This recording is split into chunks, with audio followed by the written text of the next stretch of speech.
प्रधानमंत्री जाते संदेश खाली में तो उनको आंख से आंसू निकल जाता है, शर्म आती है। लेकिन हाथरस नहीं पता है उनको, बीएचयू नहीं पता है, मणिपुर नहीं पता है। तो इस तरह के देश में जहाँ की महिलाओं के अंदर भी हो इतना स्तरीकरण हो, ना नफरत पर आधारित हो, और राजनीतिक मुद्दा बने, मतलब जहां पे बीजेपी है शासन में वहां महिलाओं पे दमन नहीं दिख रहा है, और जहां पर बीजेपी नहीं है वहां पर दिख रहा है। तो ऐसे में आदर्श स्थिति की कल्पना आप कैसे कर सकते हैं? महिला सशक्तिकरण के लिए मेरा मानना है कि जो है सबसे अधिक सशक्त जो है इस देश की दलित महिला है। दलितों के बाद जो है आदिवासी महिलाओं की स्थिति बदतर है, उनके बाद से पिछड़े, फिर अल्पसंख्यक, और कंपेरेटिवली जो है सवर्ण महिलाओं की स्थिति निश्चय ही थोड़ा बहुत इनसे बेहतर है। महिलाओं की स्थिति जितनी बदतर हो चुकी है उसके लिए बहुत ही स्पेशल आपको प्रोग्राम चलाना पड़ेगा सर, बहुत ही प्राथमिकता के साथ जो है इस मोर्चे पर सोचना पड़ेगा।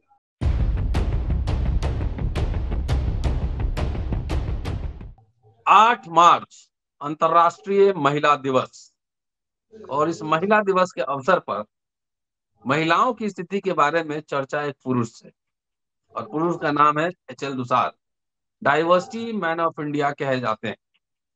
उनसे चर्चा करेंगे कि उनके पिटारे में महिलाओं को लेकर, उनकी समस्याओं को लेकर, उनके समाधान को लेकर क्या क्या है। दोस्तों, रतनलाल बोल रहा हूँ और आप देख रहे हैं अम्बेडकर नाम। चलते हैं सीधे दुसार साहब के पास, डाइवर्सिटी मैन, उनसे समझते हैं क्या उनके पिटारे में। स्वागत है सर, जय भीम। Thank you sir. सबसे पहले जी तो सर बताएं। आपके चैनल के माध्यम से आधी आबादी को अंतर्राष्ट्रीय महिला दिवस के लिए हम बधाई देते हैं। जी बधाई। तत्पश्चात इस बार का अंतर्राष्ट्रीय महिला दिवस सर एक ऐसे समय में होने जा रहा है जब भारत में निर्णायक चुनाव की तैयारी चल रही है। जो 2024 का लोकसभा का चुनाव होने जा रहा है ये भारत की हिस्ट्री का जो है बहुत ही निर्णायक चुनाव है, और इस चुनाव के लिए पॉलिटिकल पार्टियां जो है अपने तरफ से कैंडिडेट तैयार करने से लेकर के मैनिफेस्टो तैयार करने में जुट गई हैं। तो जाहिर है मैनिफेस्टो की जो तैयारी हो रही है उसमें जो है तमाम तबकों के साथ जो है महिलाओं का भी एक क्लॉज होता है, तमाम पार्टियों के तरफ से जो है महिलाओं के लिए भी कुछ प्रोग्राम घोषित किए जाते हैं। तो इस बार भी होगा। हम सर आपके चैनल की तरफ से जो है एक बात याद दिलाना चाहते हैं राजनीतिक दलों की तरफ से कि अब तक जो है राजनीतिक दलों ने जो महिलाओं के लिए प्रोग्राम तक बनाया, जो कुछ किया इनकी दिशा में, उसका जो है परिणाम सर बड़ा ही सोचनीय रहा। और सोचनीय जो प्रोग्राम परिणाम रहा उसका रिफ्लेक्शन जो है ग्लोबल जेंडर गैप की रिपोर्ट में होता रहा है। 2006 वर्ल्ड इकोनॉमिक फोरम की तरफ से ग्लोबल जेंडर गैप रिपोर्ट प्रकाशित की जाती रही है। तो इस रिपोर्ट में जो है महिलाओं की स्थिति का जो है चित्र आता है, वो 4 आयामों के आधार पर। एक है स्वास्थ्य, दूसरा है शिक्षा, तीसरा है अर्थव्यवस्था, और चौथा है राजनीतिक क्षेत्र में उनकी भागीदारी के आधार पर जो है महिला सशक्तिकरण की एक रैंकिंग तैयार की जाती है उनके तरफ से, ग्लोबल जेंडर गैप की रिपोर्ट की तरफ से। तो मैं इस अवसर पर जो है राजनीतिक दलों के समक्ष अपील करूंगा कि आप जब घोषणा पत्र अपना तैयार कर रहे हैं, उस महिलाओं के लिए भी आपकी तरफ से कुछ प्रोग्राम्स आएंगे, तो प्लीज जरा एक बार ग्लोबल जेंडर गैप की रिपोर्ट पर ध्यान दें कि क्या है महिलाओं की, उस हिसाब से जो है आप अपना मैनिफेस्टो तैयार करें। सर जैसे मैं बताया कि 2006 से जो है वर्ल्ड इकोनॉमिक फोरम की तरफ से ये रिपोर्ट तैयार हो रही है प्रत्येक वर्ष, और इस रिपोर्ट में जो वर्षों से जो है जो भारत की सिचुएशन आ रही है वो बड़ी सोचनीय है सर। इसका सबसे बड़ा रिफ्लेक्शन जो है सर 2021 की रिपोर्ट में होता है। 2021 में जो ग्लोबल जेंडर गैप की रिपोर्ट आती है सर, वो रिपोर्ट तो बिल्कुल सकते में डालने वाली रही। उस रिपोर्ट से पता चलता है कि विश्व के 156 देशों में भारत की स्थिति जो है 140वें रैंक है। अर्थात 140 देशों में, 156 देशों में आपसे बेहतर स्थिति सिर्फ 16 देशों की है, बाकी देश जो है आपसे बेहतर स्थिति में है। उस रिपोर्ट में यह भी सामने आया था सर कि आपके जो प्रतिवेशी मुल्क हैं जिनको हम बहुत ही पिछड़ा मानते हैं, मसलन नेपाल, भूटान, बांग्लादेश, श्रीलंका इत्यादि, इनकी रैंकिंग जो 2021 की जो रिपोर्ट आती है भारत से बहुत बेहतर रही। 2021 की रिपोर्ट में बताया जाता था सर कि जो है वैश्विक स्तर पर आधी आबादी को आर्थिक रूप से पुरुषों के बराबर आने में औसतन 135 साल लगेंगे। लेकिन भारत की महिलाओं के विषय में जो आंकड़ा आया था सर, वो तो बिल्कुल सख्ते में डालने वाला था। उस आंकड़े में बताया गया था कि आधी आबादी को पुरुषों के बराबर आने में 257 साल लगेंगे सर। कल्पना कीजिए, 257 साल, कितना माने अनंत समय लगेंगे। ये रिपोर्ट बताया गया था। तो 2021 की रिपोर्ट के बाद जो था, शासक दलों को, विशेष करके मोदी सरकार को जो है इस दिशा में सोचना चाहिए था कि कैसे जो स्थिति बेहतर हो। मेरे ख्याल से तो प्राथमिकता के साथ जो है महिला सशक्तिकरण जो है पॉलिटिकल पार्टियों के एजेंडे में आना चाहिए था, क्योंकि इतनी विशाल आबादी जो 257 साल में इक्वलिटी पाएगी, इस आबादी की भारत में जो संख्या है लगभग जो है 70 करोड़ के आसपास, 65 से 70 करोड़ के आसपास, इतनी संख्या में तो यूरोप के प्राय सभी देश समा जाएंगे, आपके 2 अमेरिका समा जाएंगे, लैटिन अमेरिका समा जाएगा। तो इतनी बड़ी आबादी जो सर, बहुत ही सोचनीय स्थिति में इसे देखते हुए प्रोग्राम इनको बनाना चाहिए था। लेकिन क्या प्रगति हुई है, ये आपका जो है पिछले साल जो इसकी रिपोर्ट आई थी, ग्लोबल जेंडर गैप की रिपोर्ट, उस रिपोर्ट से पता चलता है सर कि दुनिया के 146 देशों में भारत की रैंकिंग जो है वो 127वें नंबर पर है। अब कल्पना करें सर, 2021 में बताया जाता है कि आप 156 देशों में 140वें स्थान पर हो, अर्थात आपसे बेहतर जो है 16 कंट्री है, माने 72 स्थिति में है। लेकिन 2023 की, पिछले साल की जो रिपोर्ट आती है सर, उसमें तो बताया जाता है कि 146 देशों में आप जो है 127वें नंबर पर हो। इसका मतलब कितना डिफरेंस हो, 146 और 127 को माइनस कीजिएगा तो ये पता चलता है कि आपसे 72 स्थिति में जो है सिर्फ ये है 19 देश हैं, माने 19 देश ही रह गए हैं। आपकी स्थिति पहले से ही 72 हुई है सर। तो ये सारी स्थिति है। तो महिला सशक्तिकरण के मामले में भारत की जो स्थिति है ये बहुत ही सोचनीय है, और इस देश के नेताओं को जो है प्राथमिकता के साथ जो है इसे हल करने की दिशा में सोचना चाहिए था। तो जो मैनिफेस्टो जारी होगा 2024 के लिए सर, उसमें हम लोग की प्रत्याशा रहेगी कि ग्लोबल जेंडर गैप की रिपोर्ट के ध्यान में रखते हुए पॉलिटिकल पार्टियां जो है अपना मैनिफेस्टो बनाए।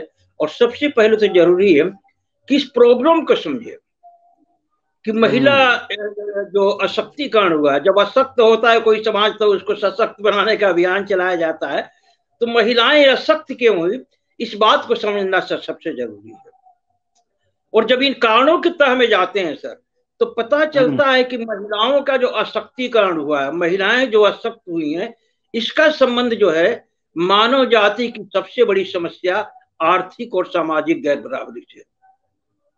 जो आर्थिक और सामाजिक गैर बराबरी ह्यूमन रेस की सबसे बड़ी समस्या है, जिसके जठर से जो है भूख, कुपोषण, अशिक्षा, आतंकवाद, बिछनेतावाद, तमाम भारत पे आते हैं। भारत में महिलाएं एक वर्ग तो है नहीं है, जाति है, धर्म है, भाषा है, तमाम सारे मसले हैं। तो जो यहाँ के विशेषाधिकार प्राप्त वर्ग है, यानी कहिए कि जो सवर्ण महिलाएं हैं, वो तो हंसी खुशी उनका तो सब कुछ चल रहा है। और महिलाओं की अस्मिता का सवाल भी राजनीतिक सवाल होता है। दल और कहाँ पे किसकी सरकार है उसके हिसाब से भी लोग चश्मा पहनते हैं। वो तो एक जनरल आपने बात कही कि भाई सामाजिक आर्थिक गैर बराबरी, लेकिन भारत में अगर देखें तो यहाँ तो मामला कुछ और ही है। अगर भारत में सारी महिलाओं का सशक्तिकरण हुआ तो जाहिर है उसमें दलित, पिछड़ी, आदिवासी महिलाएं होंगी। क्या सरकारें चाहती हैं कि उनका सशक्तिकरण हो? जी बिल्कुल सर, आपने सही सवाल उठाया। जैसे मैंने बताया कि 257 साल लगने हैं, तो ये 257 साल तो एवरेज महिलाओं की, भारत की एवरेज महिलाओं का है। अगर जो है एवरेज महिलाओं को 257 साल लगने हैं, तो आप मान के चलिए कि दलित पिछड़ी जाति की जो महिलाएं हैं उनको 300 साल से अधिक लगेंगे। इतनी इनकी समस्या बदतर है। अब जैसे मैं बताया कि सबसे पहले सर जो कारणों को समझना होगा, तो कारण ये है कि आर्थिक और सामाजिक गैर बराबरी जो सबसे बड़ी समस्या है, उसी के जठर से ना सारी दुनिया में जो है महिलाओं की समस्या, महिलाओं का अशक्तिकरण हुआ है। अब इसके लिए हमें जानना पड़ेगा कि आर्थिक और सामाजिक गैर बराबरी की उत्पत्ति क्यों होती है। तो आपके चैनल पर सर हम अनेकों बार दोहरा चुके हैं कि ये जो सबसे बड़ी समस्या है, इस समस्या की उत्पत्ति जो है शक्ति के स्रोतों के लोगों के विभिन्न तबकों और उनकी महिलाओं के मध्य बंटवारे से होती है। अर्थात जो शक्ति के जो 4 स्रोत हो गए, आर्थिक, जिसमें ऑल अर्निंग एक्टिविटीज आ जाती है, दूसरा जो है राजनीतिक, तीसरा शैक्षिक, और चौथा जो है धार्मिक। अब ये जो गैप की रिपोर्ट जो बनती है, तो मैं बताया कि सर उसमें 4 आयाम है, 4 क्राइटेरिया के आधार पर जो है रैंकिंग तय होती है। पहला तो यह है कि स्वास्थ्य, दूसरा है शिक्षा, तीसरा अर्थव्यवस्था में इनकी क्या भागीदारी, और चौथा जो है पॉलिटिकल सेक्टर में क्या है। ये है ये शक्ति के जो 4 स्रोत है सर, इन 4 स्रोतों का बंटवारा जब असमान रूप से होता है तभी जाकर के ये होता है। अब यदि देखा जाए कि ये समस्या तो वैश्विक है, कैसे माने इसकी उत्पत्ति होती है, तो हम पाएंगे कि सर कि सारी दुनिया के शासकों ने शक्ति के स्रोतों में सामाजिक और लैंगिक विविधता का असमान प्रतिबिंबन करा करके ही जो इस समस्या को जन्म दिया। अर्थात इस समस्या के जो जन्म का जो बड़ा कारण है सोर्सेज ऑफ पावर में लैंगिक विविधता की अनदेखी, इस सारी दुनिया में हुई। इसलिए जो है सिर्फ भारत ही नहीं, वो बेचारी एजुकेशन सेक्टर से दूर रही, उनको इंडिपेंडेंट रूप से जो आर्थिक गतिविधियों में पार्टिसिपेट करने का मौका नहीं मिला, राजनीति के क्षेत्र से भी एक्सक्लूड रही, एजुकेशन से रही, और धार्मिक सेक्टर से तो आज भी ढेरों देशों की महिलाएं जो है बिल्कुल एक्सक्लूड है। वो जाकर के मंदिरों में पूजा पाठ तो कर सकती हैं, लेकिन वहां जो है वो पुरोहितगिरी नहीं कर सकती है। ये सब समस्याएं रही। तो लैंगिक विविधता का अनदेखी ही जो सबसे बड़ा समस्या है। अब इस समस्या से यदि पार पाना है तो आपको तो जो है प्राथमिकता के साथ जो है शक्ति के स्रोतों में इनको हिस्सेदारी देना पड़ेगा। और ये चीज जो है पश्चिमी देश महसूस करते हैं। 20वीं सदी के उत्तरार्ध माने 1950 के बाद जो है सारी दुनिया के जो वैज्ञानिक चिंतक है, वो जो है समाज विज्ञानी है, वो जो है इस नतीजे पर पहुंचते हैं कि शक्ति के स्रोतों में लैंगिक विविधता का असमान प्रतिबिंबन करा करके ही जो है सारी दुनिया की महिलाओं को अशक्त बनाया गया। तो महिला सशक्तिकरण के लिए, आधी आबादी के सशक्तिकरण के लिए पश्चिम के देश जो है ऑल सोर्सेज ऑफ पावर में जेंडर डाइवर्सिटी के रिफ्लेक्शन की नीति अपनाते हैं। इसी क्रम में जो है आपका इंग्लैंड, फ्रांस इत्यादि जितनी यूरोपियन कंट्री हैं और अमेरिका इत्यादि में जो है तमाम क्षेत्रों में आधी आबादी को प्रतिनिधित्व देने का एक जो है प्रयास शुरू होता है। और नतीजा होता है कि आपकी पश्चिम की महिलाएं जो है इस समस्या से काफी हद तक जो है उबर चुकी है, ऐसा दिखाई पड़ता है। भारत के सेक्टर में वो चीज नहीं हुआ। तो जो है अगर भारत में जो है महिला सशक्तिकरण करना है, जो इनकी स्थिति ये है कि ये 257 सालों में पुरुषों के बराबर आएंगे, तो कुछ विशेष आपको ऐसा अभियान चलाना पड़ेगा जिससे 257 साल के बजाय जो है कुछ दशकों के मध्य जो है महिलाएं इक्वलिटी पर आ जाए, पुरुषों के बराबर आ जाए। इस दिशा में सर अपना एक जो है जो हमारा जो मानना है, वर्षों से जो हम इस पर लेखन कर रहे हैं, चिंतन कर रहे हैं, तो हमारा मानना है कि जितनी भी सोर्सेज ऑफ पावर उसमें सोशल एंड जेंडर डाइवर्सिटी का जो है रिफ्लेक्शन कराया जाए। उसके तहत जो है बहुजन डाइवर्सिटी मिशन की तरफ से खुद हम लोगों का प्रोग्राम है कि जितनी भी प्राइवेट से लेकर के सरकारी सेक्टर की जितनी भी नौकरियां हैं, उसके बाद से जो है सप्लाई है, डीलरशिप है, ठेकेदारी है, एजुकेशन सेक्टर है, आपका मीडिया है, पुरोहितों की नियुक्ति इत्यादि तमाम सेक्टर में ही जो है आधी आबादी को उनके संख्या अनुपात में अवसर यदि दिया जाए तो आने वाले दिनों में इनका सशक्तिकरण हो सकता है। लेकिन ये तो सर जनरल फार्मूला है। महिलाओं की स्थिति जितनी बदतर हो चुकी है उसके लिए बहुत ही स्पेशल आपको प्रोग्राम चलाना पड़ेगा सर, बहुत ही प्राथमिकता के साथ जो है इस मोर्चे पर सोचना पड़ेगा। और इसके लिए क्या सोल्यूशन है, ये सर जो है मैं 2023 में जो आपने ये किताब निकाला था बहुजन डाइवर्सिटी मिशन की अग्नि पर, उसमें हमने प्रकाश डाला, तब से मैं लगातार लिखे जा रहा हूं सर। सिर्फ महिलाओं की नहीं सर, जो इस देश की बहुसंख्य आबादी है वो भी जो है शक्ति के स्रोतों से पूरी तरीके से प्राय एक्सक्लूड है। जितनी भी रिपोर्टें आई हैं, जैसे अभी कुछ दिन पहले जो है एक फ्रैंक इंडिया की रिपोर्ट आई है जिसमें जो वेल्थ डिस्ट्रीब्यूशन 2024 का आंकड़ा पेश किया गया है, उसमें दिखाई पड़ता है क्या कि जो नीचे की जो 50% आबादी है वो सिर्फ 3% अवसरों पर जो है सरवाइव करने के लिए विवश है। और इस जो राहुल गांधी लगातार बोले जा रहे हैं कि इस देश के 22 जो उद्योगपति हैं उनके हाथ में जो है 50% आबादी के बराबर वेल्थ है। इस रिपोर्ट से पता चला है कि 5% जो टॉप की आबादी है उसके हाथ में जो है 60% के करीब वेल्थ है सर। तो सिर्फ महिलाएं ही नहीं, ये जो वंचित वर्ग है जो 50% आबादी सिर्फ 3% पर सर्वाइव करने के लिए विवश है, और उसमें उनकी महिलाओं की स्थिति तो और भी बदतर है। तो इसके लिए जो है कुछ साहसिक कदम उठाना पड़ेगा पॉलिटिकल पार्टियों को। अब तक जो परंपरागत जो ये करती रहे, अवसरों और संसाधनों को बंटवारे का नियम करते रहे, उसमें उनको जो है कुछ रिवर्स प्रणाली अपनानी पड़ेगी। अब तक क्या है सर, अवसरों और संसाधनों के बंटवारे में सबसे पहले अवसर जो है जनरल को दिया जाता है। जनरल के बाद जब मिलता है तब जो है आरक्षित वर्गों में पहले SC ST OBC को अवसर दिया जाता है। यदि आप भारत में इक्वलिटी स्थापित करना चाहते हैं सर, तो सबसे पहले जरूरी है कि अवसरों और संसाधनों के बंटवारे में प्रायोरिटी उनको मिले जो सर्वाधिक वंचित है। और इसमें मेजर जो समस्या है क्या कि जो टॉप की 8 से 10% आबादी है सर, उसके हाथ में जो है 80 से 90% जो है तमाम रिसोर्स है। ये आपका इकोनॉमिक सेक्टर का, पॉलिटिकल पावर का सेक्टर, एजुकेशन और रिलीजियस सेक्टर, तमाम सेक्टरों का जो है आधिपत्य जो 80 से 90% टॉप की 10% आबादी पर है। तो सबसे पहले आपको ऐसा कुछ उपक्रम करना पड़ेगा ताकि जो ऊपर की जो टॉप की जो 5-10% आबादी है वो अपने संख्या अनुपात पर सिमटे, अर्थात उसके संख्या अनुपात में अवसरों का बंटवारा हो। आजकल देख रहे हैं कि 2024 के लोकसभा चुनाव में राहुल गांधी लगातार जो है कह रहे हैं कि जितनी आबादी उतना हक। पॉलिटिकल पार्टियों के एजेंडे में जो है वो जाति जनगणना का मुद्दा आ रहा है। तो जाति जनगणना का क्या होगा कि उससे जो है एक आंकड़ा सामने आएगा कि किस सामाजिक समूह के पास कितने अवसर हैं, कितने वेल्थ है, उस हिसाब से जो नए सिरे से पॉलिसी बनेगी। तो पॉलिटिकल पार्टियों को सबसे अधिक प्रायोरिटी इसी बात पर देनी पड़ेगी कि जिस थोड़ी सी आबादी के हाथ में 80 से 90% अवसर है उनको उनके संख्या अनुपात पर सिमटाया जाए, और उनके हिस्से का जो सरप्लस 70 से 80% अवसर है वो जो है बांटने का प्रयास हो, वो भी रिवर्स प्रणाली में। जैसे महिला सशक्तिकरण के लिए मेरा मानना है कि जो है सबसे अधिक सशक्त जो है इस देश की दलित महिला है। दलितों के बाद जो है आदिवासी महिलाओं की स्थिति बदतर है, उनके बाद से पिछड़े, फिर अल्पसंख्यक, और कंपेरेटिवली जो है सवर्ण महिलाओं की स्थिति निश्चय ही थोड़ा बहुत इनसे बेहतर है।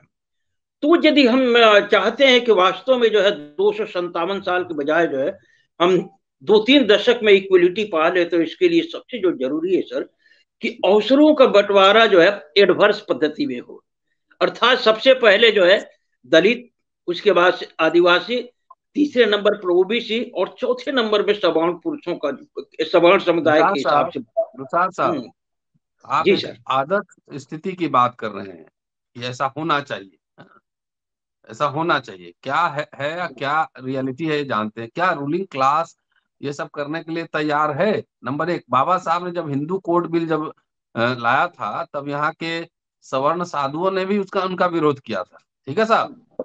और दूसरी बात कि प्रधानमंत्री जाते संदेश खाली में तो उनको आंख से आंसू निकल जाता है, शर्म आती है, लेकिन हाथरस नहीं पता है उनको, BHU नहीं पता है, मणिपुर नहीं पता है। तो इस तरह के देश में जहाँ की महिलाओं के अंदर भी हो इतना स्तरीकरण हो, ना नफरत पर आधारित हो, और राजनीतिक मुद्दा बने, मतलब जहां पे बीजेपी है शासन में वहां महिलाओं पे दमन नहीं दिख रहा है, और जहां पर बीजेपी नहीं है वहां पर दिख रहा है। तो ऐसे में आदर्श स्थिति की कल्पना आप कैसे कर सकते हैं? कैसे करेंगे? महिलाओं को तो खुद लड़ना पड़ेगा इसके लिए।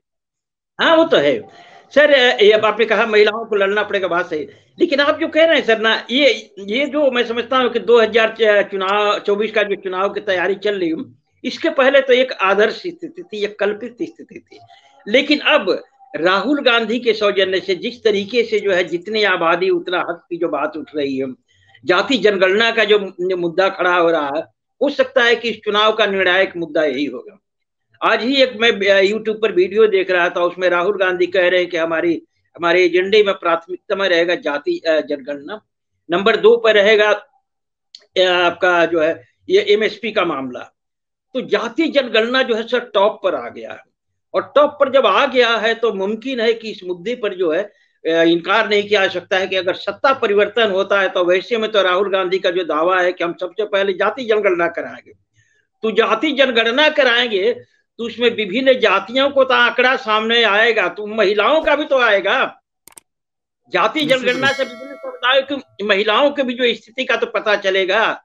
जब पता चलेगा, उसीलिए मैं कह रहा हूं सर कि यदि ऐसा हो कि रिवर्स से। पद्धति में सबसे पहले जो है एससी वर्ग को जो है उनका जो है हिस्सा दिया जाए, और उस हिस्से में प्राथमिकता के साथ पहले उनकी आधी आबादी को दिया जाए, नेक्स्ट में आइए आदिवासी समुदाय को दिया जाए, लेकिन आदिवासी समुदाय की जो हिस्सेदारी है उसमें 50% पहले उनकी महिलाओं को दिया जाए, तीसरे नंबर पर ओबीसी, चौथे नंबर पर जो है अल्पसंख्यक, और पांचवें नंबर पर सामान्य वर्ग। इस हिसाब से यदि बंटवारा हो और प्राथमिकता के साथ प्रत्येक समूह की जो है आधी आबादी को पहले उसमें हिस्सेदारी अगर सुनिश्चित हो, तो मुझे लगता है कि 257 सालों के बजाय जो है सर ये देश 40-50 सालों में जो है इक्वलिटी अर्जित कर सकता है। नहीं तो बड़ी चलिए पद्धति की। एक आखिरी सवाल जो आपने कहा है कि राहुल गांधी ये मसला उठा रहे हैं, देखना तो दिलचस्प ये होगा कि इस जाति जनगणना से सबसे ज्यादा लाभ जो है ना ओबीसी समुदाय को होने वाला है, उनकी महिलाओं को भी होने वाला है। ठीक है जी। हाँ। जी। लेकिन पिछले विधानसभा चुनाव में प्रियंका गांधी ने एक नारा दिया था, लड़की हूं लड़ सकती हूँ। हम्म। कितनी लड़कियों ने उनका साथ दिया। इसी को हम्म। एक्सटेंड करता हूँ, कितने पहले राहुल गांधी चुनाव जीतेंगे तब ना, इसके लिए जरूरी हाँ। है कि ओबीसी के लोग उनको वोट करें। हाँ। तभी बात आगे बढ़ेगी। प्रियंका के नारे को तो नकार दिया यूपी वालों ने। आप तो लखनऊ में है, लड़की हूँ लड़ हाँ। सकती हूँ, कहाँ वोट दिया ना जी। उसके उसके पीछे तो सर एक ये बड़ा कारण था। ये जो मोदी का जो सम्मोहन था एक बड़ा फैक्टर के रूप में काम किया। और तीसरी बात जो सर कि एक बड़ा मुद्दा नहीं बना था। आज जो है 2024 में पॉलिटिकल जो चुनाव का सिनेरियो काफी हद तक बदलता दिखाई पड़ रहा है सर। जिस भाजपा के सम्मोहन में आकर के सारे मुद्दे पृष्ठ में चले गए थे, जैसे असमान बंटवारा, विषमता के साथ साथ जो गरीबी इत्यादि सारे मुद्दे पृष्ठ में चले गए थे, वो मुद्दे नए सिरे से उभर रहे हैं सर। जब नए सिरे से उभर रहे हैं तो समाज जो है, जो वंचित समाज है, वंचित समाज के स्त्री और पुरुष जो है पहले की तुलना में जागरूक हो रहे हैं। उनमें नए सिरे से जो है एक एस्पिरेशन पैदा हो रहा है। इनको लगता है कि अगर जो है जाति जनगणना की रिपोर्ट आएगी तो उस हिसाब से सबके आंकड़े जब सामने आ जाएंगे, तो आंकड़े जब सामने आएंगे तो ऑटोमेटिक सर जो है एक क्रांति की जमीन तैयार होगी। जब लोगों को नहीं नहीं, वंचना की बात आप तस्वीर जो जब कह रहे हैं सामने। आपको कॉन्ट्राडिक्ट कर रहा हूँ, आपको कॉन्ट्राडिक्ट कर रहा हूँ। दलित पिछड़ा समुदाय की ज्यादा दिलचस्पी अपने जात का नेता बनाने में होता है। एम आई राइट? ठीक कह रहा हूँ। बिहार में कास्ट सर्वे हुआ, पता लग गया कि 36% जो है वो अति पिछड़ा है, लेकिन बीजेपी ने अति पिछड़ा को राज्यसभा में भेजा है। ये भी दिलचस्प है। इसका इसका इस्तेमाल तो आइदर में हो सकता है ना। देखिए, बीजेपी आरएसएस जान चुका है कि दलित पिछड़ों को जात का सिर्फ एमएलए और मिनिस्टर चाहिए। आप तो बिहार में जाते आते रहते हैं, अगर चिराग पासवान या रामविलास पासवान एनडीए के साथ गए तो लोगों ने, उनकी जाति के लोगों ने एनडीए को ही वोट दिया ना, भले एनडीए उनका रिजर्वेशन खत्म कर दे। ये दूसरी बात बात है तो ना कि महिलाएं भी जाति पर बटी हुई हैं, इसलिए प्रियंका गांधी का नारा नहीं काम किया। वही वोट जब आएगा तो जाति के भी ही वोट देंगी। तो कैसे महिलाएं लड़ेंगी जब खुद भी इतने आपस में जातियों में बटी हुई हैं। जी। अब यहाँ सर एक कहना है कि ये बात तो सही है कि दलित समाज की जो सबसे बड़ी समस्या है क्या है कि कांसीराम ने जो एक जाति चेतना का जो अभियान चलाया, उसका नतीजा हुआ कि जो है ये जातियां, उनका प्लान था कि सभी जातियों के जब अपने अधिकार का आभास होगा तो वो बाद में चल के एक वर्ग के रूप में जो है संगठित होगी, लेकिन ऐसा नहीं हो पाया। जातियां जो है जाति तक ही सिमट के रह गई। और इनमें सबसे बड़ी क्या है कि जाति के जो सुप्रीमो टाइप के नेता है, इनमें जो है अपने जाति की भी चिंता नहीं है। ये अपने व्यक्तिगत महत्वाकांक्षा के लिए सिर्फ जो है जाति तक सिमट के रह गए हैं, और अपने व्यक्तिगत लाभ के लिए जो है मोदी के नहीं साथ नहीं जा रहे हैं। नहीं, मैं करेक्ट कर रहा हूँ कि जी। जाति के लोग भी उनके गुलाम हैं। वही खाली नेता का कसूर नहीं है, समाज भी उनका गुलाम है। हैं? ये जानते वो हुए कि गटर में मरने वाले वाल्मीकि समाज के लोग हैं और उसके लिए सरकार कुछ नहीं कर रही है, स्थिति है उसके लिए नहीं। सरकार कुछ नहीं कर रही है, लेकिन उसके पांव अगर धो दिया जाए। हम्म। हाथरस का एमपी जो है उसी समुदाय का है जिस समुदाय के मनीषा थे। देखिए, भारत के समाज या कॉम्प्लेक्सिटी को समझिए। वो आरएसएस बीजेपी समझ गया इन लोगों को कुछ चाहिए नहीं, इनको शिक्षा नहीं चाहिए, डाइवर्सिटी नहीं चाहिए, धन नहीं चाहिए, इनको जो है ना खाली जात का नेता बना दो, एक टिकट दे दो, उसमें खुश रहता है, एक मंत्री बना दो, जैसे ओम प्रकाश राजभर परसों तरसों मंत्री बने, खुश है हाँ पूरा हाँ, वो राजभर वहां। ठीक है। लेकिन रियलिटी लेकिन ये तो ये समस्या है। पूरा आइडिया महिलाओं पे भी लागू होता है। बिल्कुल बिल्कुल। लेकिन इसी जो है, ये तो बड़ी समस्या है वंचितों के साथ जो है, कि सिर्फ अपने जाति को, नेता को देख करके अपना मूल्यवान वोट जो बर्बाद कर देते हैं।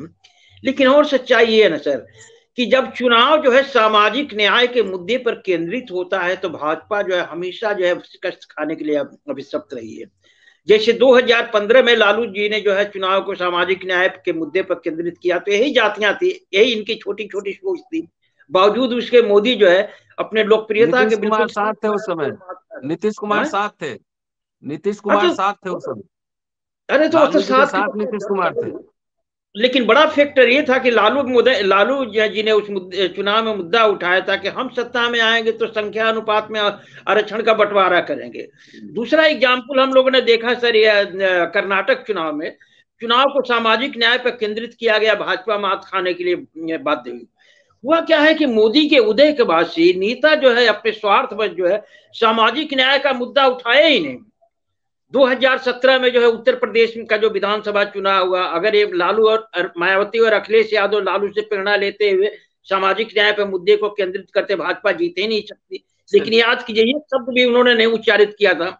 2019 के लोकसभा चुनाव में भी जो है मायावती और अखिलेश का गठबंधन हुआ, लेकिन सामाजिक न्याय का कोई एजेंडा नहीं उठाया। इवन तेजस्वी भी नहीं उठाया। तेजस्वी यादव के विषय में सर एक मैं सावधान करना चाहता हूं, कि 2020 में उन्होंने जो है सिर्फ बात की थी बेरोजगारी की, हम सत्ता में आएंगे तो 10 लाख नौकरियां देंगे, और एक बड़ा क्रेज पैदा हुआ था, उनके पीछे हुजूम चल निकला था। बात सही थी। लेकिन उन्होंने उस चुनाव में एक लाइन भी जो है सामाजिक न्याय की बात उच्चारित नहीं की, इसलिए उनकी नैया जो आगे किनारे डूब गई। अब फिर जो है, जो 2024 का चुनाव है, उनको नौकरियों के चलते जो पॉपुलरिटी मिली है, यदि अपने मुद्दे को सिर्फ और सिर्फ बेरोजगारी पे केंद्रित करेंगे तो बात नहीं बनेगी। तो तमाम जो है दिल्ली आपका इंडिया गठबंधन के साथ शामिल नेता एक कमी कर रहे हैं।